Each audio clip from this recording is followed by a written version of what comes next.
Hello again, friends. I've got good news and bad news.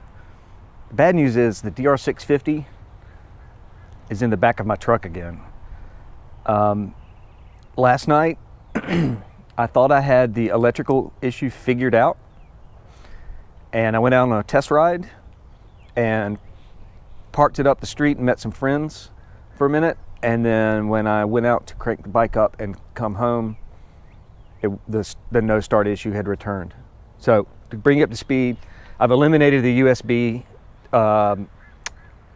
charger accessory as a potential problem. I left it disconnected from the bike for a couple of weeks. I've just been real busy, but every couple of days, or maybe every 5 days or 7 days, I would go out and test it, and it was working fine.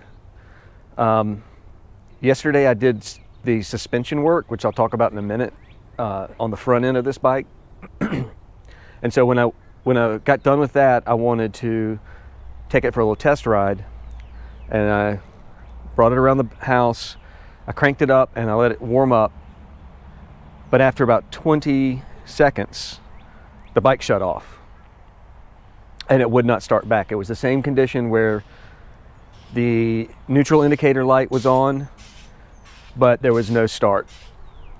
And so what I did this time is I took the seat off and everything, and I turned the key on, and then I just started poking wires until I finally poked one wire, wiggled it, and the headlight came on and the bike started.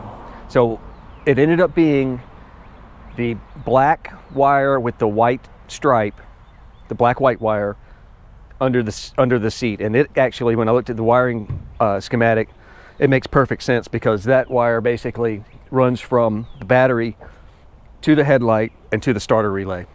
And there's a little quick connect under the seat, kind of on top of the airbox, that apparently was just loose or something. So I disconnected it and I looked, and it seemed like it looked all right. I connected it back. The bike cranked up.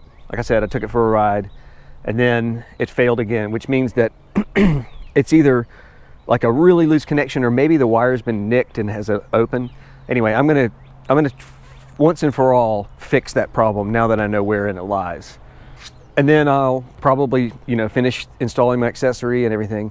But let me talk a minute about the good news. Well, the good news is that on one hand, I think I've identified the electrical problem, but I also did the installation of the Cogent front end yesterday.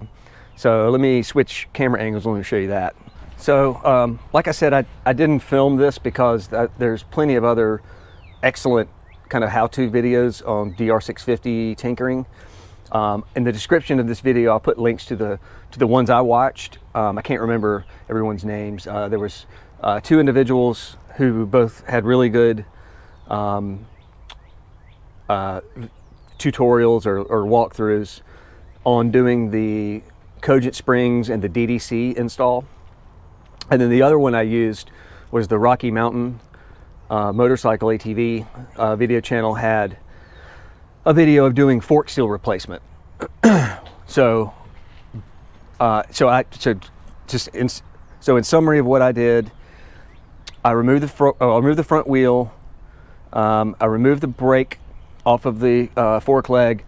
I hung the brake off of the horn just using some gaffer tape so that it wasn't under the weight of the brake cable, or the brake line, I guess you would say. I had Galfer stainless steel brake lines front and rear installed, so I didn't want to mess those up. Moved the speedometer cable out of the way, and took the front wheel off, and then I loosened the top caps. Well, I loosened the top triple tree clamp, and then loosened the top caps. Then I removed loosened lower triple tree, took the forks out, basically completely disassembled them per the instructions from the other videos I saw. Drained the oil, let that drain a while, and then just followed the instructions I put. So one video, the Cogent instructions say approximately 600 milliliter per leg, and the Rocky Mountain video said 585 cc's. So I used the Ratio-Rite. I did 400 And then I filled it up second time with where it was between the 180 and the 200 mark. So I was aiming for 590.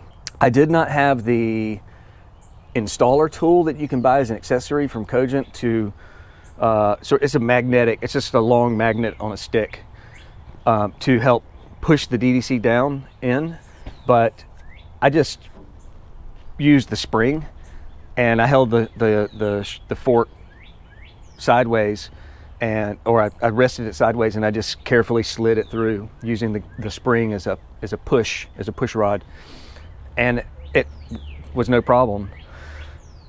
The only two things, I'll tell you two kind of mistakes I made or problems I had. One was I used aftermarket fork seals and dust seals, and the fork seals, the oil seal rather, fit fine, but the dust seals, either they are not for this motorcycle and they're incorrectly labeled on the website. I bought them from Rocky Mountain, or I just couldn't figure out how to do it. But they were much larger than the stock ones, and I could not get them to go down into the fork. So I kind of regret not getting OEM, but it is what it is. So I ended up reusing the original dust seal, which I think is going to be fine.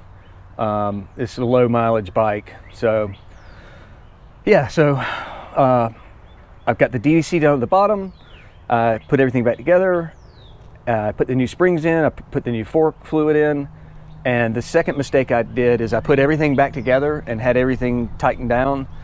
And then I realized I forgot to put these rubber boots back on, or new ones. I bought new ones actually, because the old ones are pretty stiff.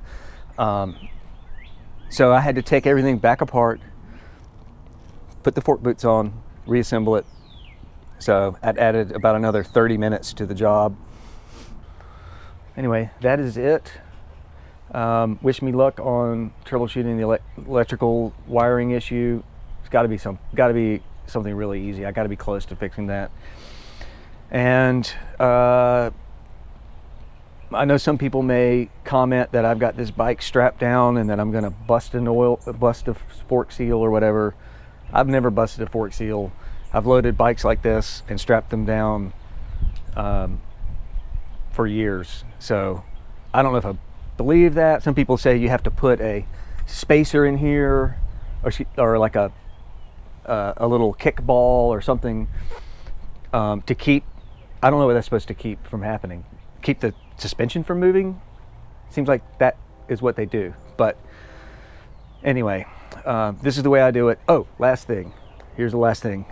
I noticed that there was this little, let me zoom in here. I noticed this extra speedometer cable kind of guide was loose. It was actually down here, and I'm lucky it didn't get caught up in the spokes. So originally, the original fender on this bike, this was attached to the fender up here, probably something like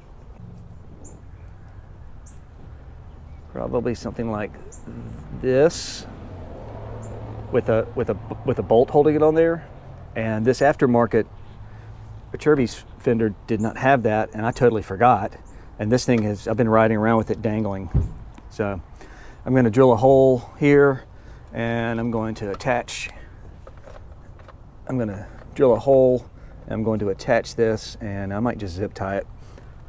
Anyway, I'm going to do that this afternoon as well. That's it.